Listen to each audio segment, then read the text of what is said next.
Assalamualaikum warahmatullahi wabarakatuh. Kembali lagi di channel Muhammad Sohib. Kali ini saya akan membahas tentang berita hangat baru-baru ini ya, yaitu tentang Omnibus Law atau UU Cipta Kerja yang sedang panas-panasnya di Indonesia, terutama di kalangan buruh. Baik ya, kita akan langsung saja masuk. Kita akan kupas tuntas kebenaran Omnibus Law atau UU Cipta Kerja ini, apakah benar-benar menguntungkan bagi pekerja atau masyarakat, atau hanya menguntungkan pihak-pihak tertentu, terutama golongan menengah ke atas. Di sini saya akan menjelaskan informasi-informasi yang saya dapat dari berbagai sumber. Yang pertama dari IDX, dan yang kedua dari situs resmi dari Bapak Perekonomian kita, Menteri Perekonomian kita, yaitu Bapak Erlangga. Bisa dicek sendiri nanti ya beritanya di situs tersebut. Kita akan membedah, benarkah UU Cipta Kerja ini benar-benar mendukung rakyat atau malah menindas rakyat. Ya, sebelumnya kita akan membaca dulu apa tujuan Bapak Erlangga ini menciptakan UU Cipta Kerja ini, atau menghapus bagian-bagian undangan dari undangan yang terdahulu. Di sini Bapak Erlangga bilang di paragraf yang keempat ya, di sini ya. Paragraf keempat kita baca di sini, harapan UU Cipta Kerja dapat membawa Indonesia keluar dari jebakan negara berpenghasilan menengah. Nah, kan maksudnya ya di sini kita tahu tujuan UU Cipta Kerja ini agar pekerja-pekerja ini income-nya itu akan meningkat begitu, dari menengah bisa ke atas, begitu yang diutarakan Bapak Erlangga. Lalu selanjutnya, apalagi Indonesia memiliki bonus demografi. Apa ya bonus demografi itu? Yaitu suatu negara yang di masa itu akan membludak masyarakatnya, atau rakyatnya atau manusianya semakin banyak. Nah, itu namanya bonus demografi. Juga orang-orangnya atau masyarakatnya itu masih muda-muda, maka itu disebut bonus demografi. Dan bonus demografi itu akan menjadi dua mata pisau, bisa menjadi keuntungan untuk negara, bisa menjadi malapetaka bagi negara kita.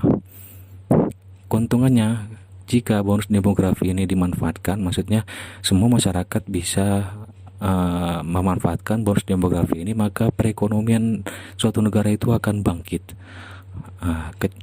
Dan kecelakaannya ketika semua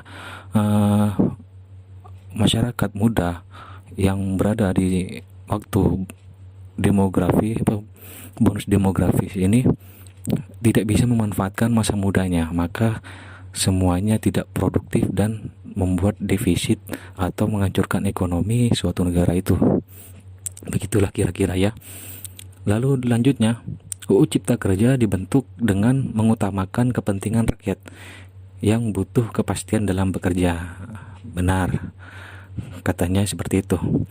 Lalu UU Cipta Kerja diharapkan dapat menggerakkan rakyat untuk membuka usaha sendiri dengan memanfaatkan fasilitas yang diberikan pemerintah bagi pelaku usaha mikro dan kecil.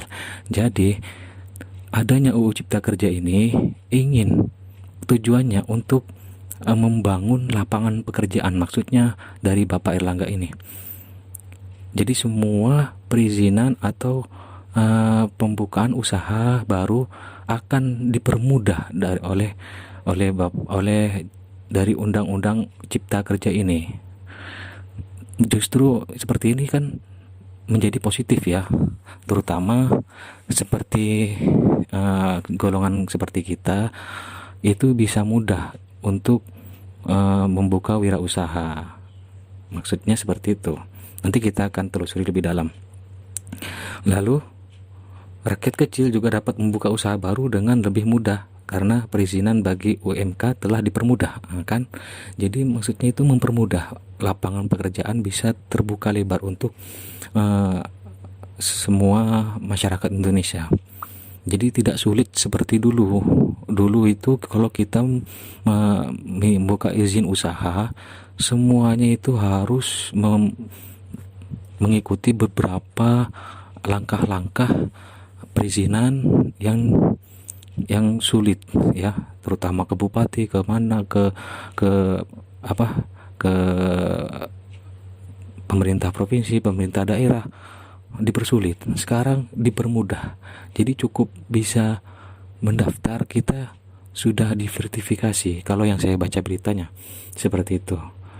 Jadi ini menguntungkan, menurut saya menguntungkan untuk masyarakat Indonesia, bisa lebih produktif. Ya, jadi tekankan di poin ini bahwa kalian para buruh, apakah selamanya akan menjadi buruh? Tidak, kan? Maka dari itu, ini adalah terobosan dari pemerintah untuk kalian tampil menjadi wirausaha. Jadi pemerintah itu ingin kalian tidak jadi buruh terus. Ketika kalian ingin buka wirausaha, maka Omnibus Law ini adalah jalan tepat untuk kalian membuka usaha, untuk kalian mempunyai undang-undang gitu. Jadi ketika kalian ada yang mempersulit buka usaha kalian bisa ajukan Omnibus Law ini ke orang itu agar dipidanakan. Begitu. Lalu yang terakhir, UU Cipta Kerja juga mendukung upaya pemerintah dalam pemberantasan korupsi yang telah menyederhanakan dan memotong model perizinan yang berbelit sehingga praktik pungli dan pungutan liar dapat dihilangkan. Nah, kan, jadi UU Cipta Kerja itu untuk memberantas pungli-pungli yang mengambil dana suapan dari hasil orang yang ingin buka usaha gitu. Jadi mereka dipersulit perizinannya, juga dimintain dana dan dimintain dana suap. Maka UU Cipta Kerja ini ingin menghilangkan itu. Bagaimana menurut teman-teman? Bagus tidak? Bagus, kan? Lanjut ya.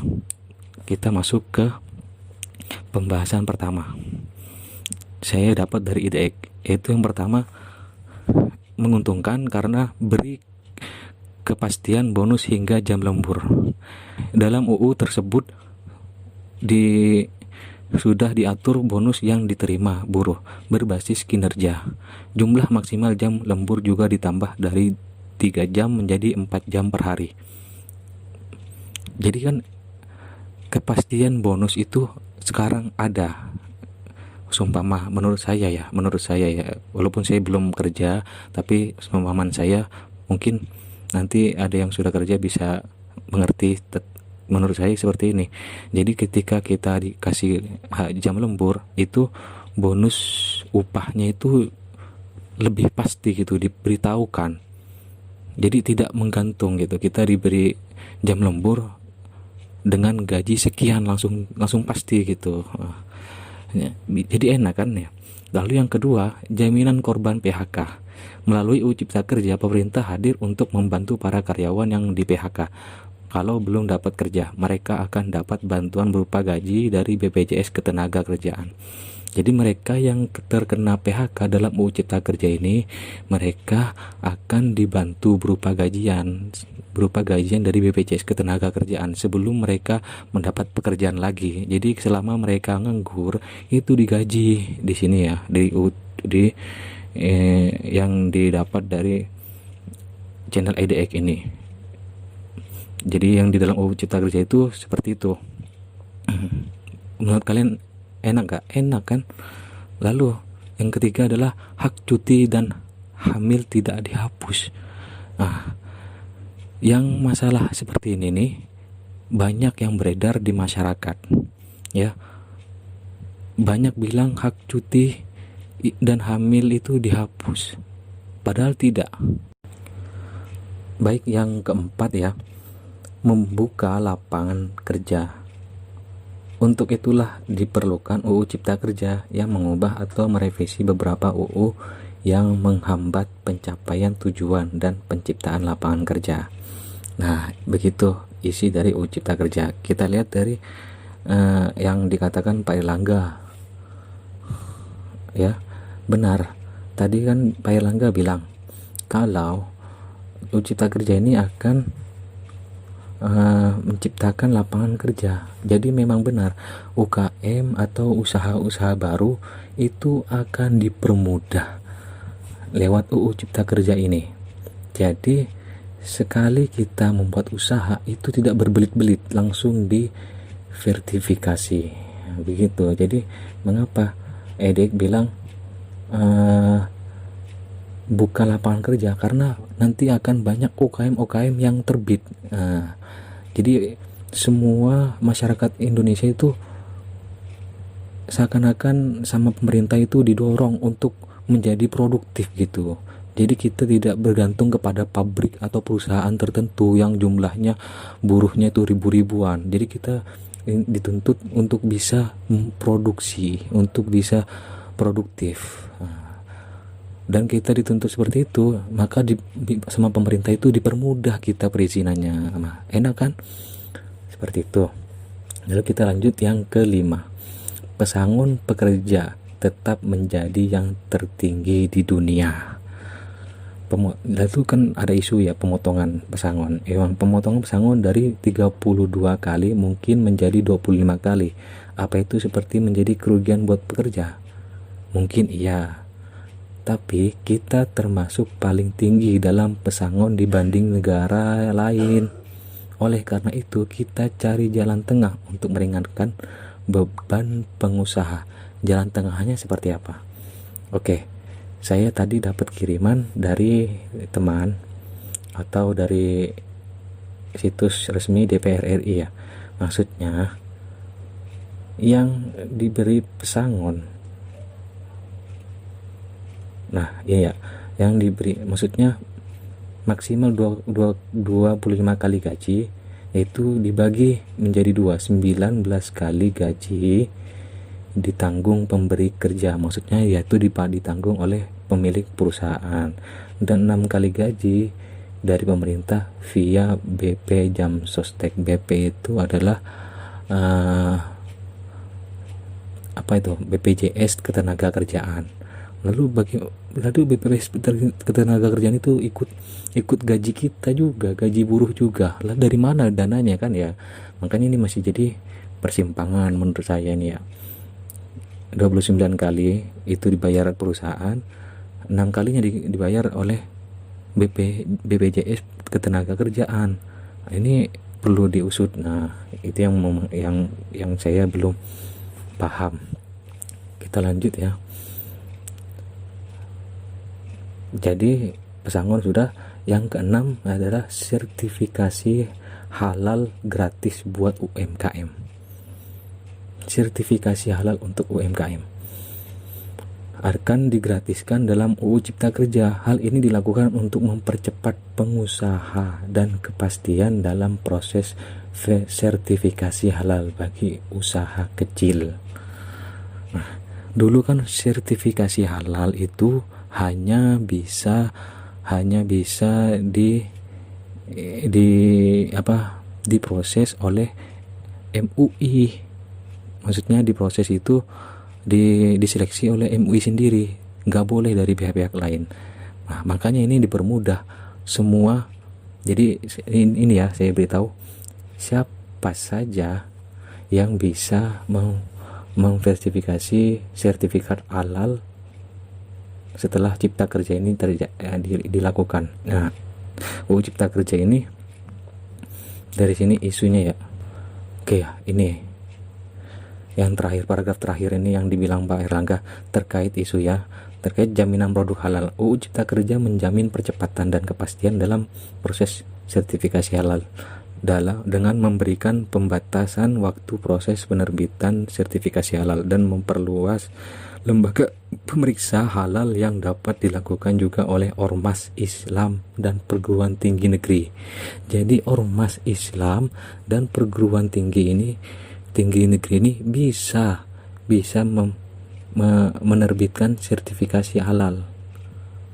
atau memeriksa kehalalan suatu produk. Itu bisa dari ormas Islam atau perguruan tinggi ormas Islam seperti NU, Muhammadiyah, ya seperti itu. Jadi ormas Islam bisa memeriksa kehalalan itu, tetapi tetap nanti nanti yang memberi sertifikat itu MUI ya. Cuman memeriksanya tetap bisa kita pakai gunakan ormas Islam atau perguruan tinggi. Jadi ketika ormas Islam ini menyatakan ini barang halal, maka tinggal diberi sertifikat halal oleh MUI. Jadi dipermudah gitu. Kita tidak akan sulit lagi untuk menyatakan produk kita itu halal atau tidak. Lalu bahkan bagi pelaku UMK diberikan kemudahan tambahan berupa biaya sertifikasi yang ditanggung oleh pemerintah. Nah, dulu kan Cipta Kerja yang dulu itu dalam pelaku UMKM itu dalam sertifikasi UMKM-nya itu perlu ada biaya sertifikasinya. Sekarang biaya sertifikasi itu digratiskan atau ditanggung pemerintah. Oke. Tadi benar ya, yang kita sertifikasi halal gratis buat UMKM, benar. Dari IDX ini lalu saya sambungkan dengan informasi dari Menteri Perekonomian. Lalu yang ketujuh, kemudahan dalam izin bagi pelaku UMKM. Manfaat yang dapat dirasakan setelah berlakunya Cipta Kerja antara lain pelaku UMKM berupa dukungan dalam bentuk kemudahan dan kepastian dalam proses perizinan melalui OSS Online Single Submission. Nah, tadi seperti tadi ya, contoh sertifikasi yang dipermudah. Tapi saya akan bacakan lagi. Nah, di atasnya tadi ya, paragraf yang di atasnya yang tadi saya bacakan itu melalui pendaftaran dan memberikan insentif fiskal pembiayaan untuk pengembangan dan pemberdayaan UMKM. Pemerintah pusat dan BUMD wajib mengalokasikan penyediaan tempat promosi, tempat usaha dan pengembangan UMK pada infrastruktur publik seperti terminal, bandara, pelabuhan, stasiun, jalan tol, infrastruktur publik. Nah, jadi UMKM itu sekarang dimanja gitu. Jadi ketika ada UMKM baru, mereka dipersilahkan atau diberikan fasilitas atau menyediakan alokasi promosi, bisa bebas promosi di segala infrastruktur publik. Boleh itu sekarang. Jadi memang ini memang bagus untuk usahawan yang baru ya, wirausahawan baru. Masa kalian ingin menjadi buruh terus sampai seumur hidup kan? Nggak mau jadi bos. Sekarang ini adalah kesempatan untuk kalian untuk merubah nasib kalian dari buruh menjadi wirausaha dan menciptakan lapangan kerja. Minimal lah 3 orang bekerja di UMKM yang kalian buat. Oke. Lalu selanjutnya yang terakhir adalah jaminan perlindungan hukum. Perlindungan hukum. Maksudnya perlindungan hukum yang cukup kuat juga kini dimiliki pelaku usaha dengan penerapan ultimum remedium yang berkaitan dengan sanksi. Jadi pelaku usaha sekarang sudah memiliki perlindungan hukum. Jadi nggak takut untuk menjalankan usahanya. Pelaku usaha ini sudah ada perlindungan hukumnya. Jadi kalian yang mau jadi wirausaha baru, silahkan. Sekarang waktunya untuk kalian berlomba-lomba. Mumpung Cipta Kerja ini masih baru ya. Nanti kalau kita berubah pemerintahan, takutnya Cipta Kerja yang seperti ini dirubah lagi. Dan menurut saya ini Cipta Kerja ini untuk menciptakan masyarakat yang produktif dan tidak mau dan pemerintah tidak mau kalian itu menjadi buruh terus dengan pendapatan yang di bawah yang di bawah, menengah ke bawah gitu. Ingin pemerintah itu kalian tuh mendapat penghasilan menengah ke atas gitu. Jadi silahkan kalian buka usaha semampu kalian. Lalu dari saya yang dapat dari RUU Ciptaker yang diberikan pamflet oleh DPR RI ini, saya lihat juga dari RUU sebelumnya dan setelah RUU Cipta Kerja di revisi ya, saya agak menarik di sebelah paling atas ini. Yang sebelumnya, izin jadi basis segala kegiatan usaha. Semua kan bisa, dulu semua UMKM yang ingin menjalankan kegiatan usahanya itu harus berbasis izin dulu. Aturan izin dengan persyaratan yang dirumitkan. Setelah RUU Cipta Kerja yang sekarang sudah direvisi, izin usaha hanya diberlakukan untuk usaha berisiko tinggi. Jadi yang maksudnya itu diperbolehkan usaha UMKM itu yang maksudnya dipermudah perizinannya. Kalian buka usaha langsung diverifikasi, itu yang berisiko rendah ya, yang berisiko rendah. Ingat, UMKM yang berisiko rendah, yang bisa pendaftarannya bisa langsung diverifikasi. Sedangkan izin usaha yang dilakukan UMKM yang berisiko tinggi itu harus izin seperti biasa. Jadi agak sulit juga karena berisiko tinggi. Yang berisiko rendah seperti apa, Pak? Seperti memproduksi pupuk tanaman, memproduksi lele, membudidayakan lele, atau terus seperti tukang sate, soto, itu kan resikonya rendah. Lalu yang resiko tinggi yang seperti apa, Pak?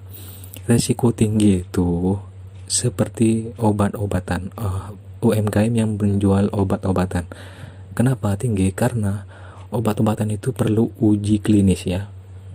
Uji klinis itu perlu kalau wirausaha yang menjalankan usaha di bidang obat-obatan. Karena kalau kita keliru dosis sedikit saja, maka itu akan merugikan orang yang membeli obat, bisa saja keracunan.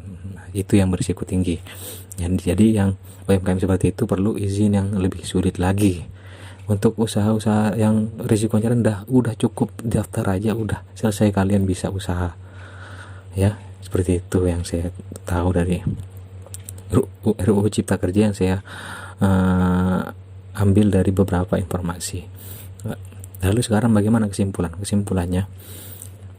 RUU Cipta Kerja ini bisa negatif, bisa positif. Semua ada negatif, ada positifnya. Tetapi menurut saya lebih positifnya, karena di sini kita dengan RUU Cipta Kerja ini kita bisa bersaing menjadi masyarakat yang produktif untuk menjadi wirausahawan yang baru seperti itu. Walaupun di samping itu buruh atau pekerja itu ditekan di sini, karena ke depan ini kita perusahaan-perusahaan itu semakin bersaing begitu ya, maka semakin dikit buruh, perusahaan itu semakin besar omsetnya. Apalagi sekarang di zaman modern semua sudah diganti dengan mesin. Apakah kalian ingin masih berharap menjadi buruh? Tidak kan? Baik, sekarang kalian bisa nilai sendiri RUU Cipta Kerja ini bagus atau tidak. Saya Muhammad Sohib, baik, terima kasih atas perhatian semuanya. Bila dapat menerima pendapat saya hanya memberikan informasi. Syukur-syukur bisa menjadi edukasi buat kalian. Saya undur diri, Muhammad Sohib. Wassalamualaikum warahmatullahi wabarakatuh.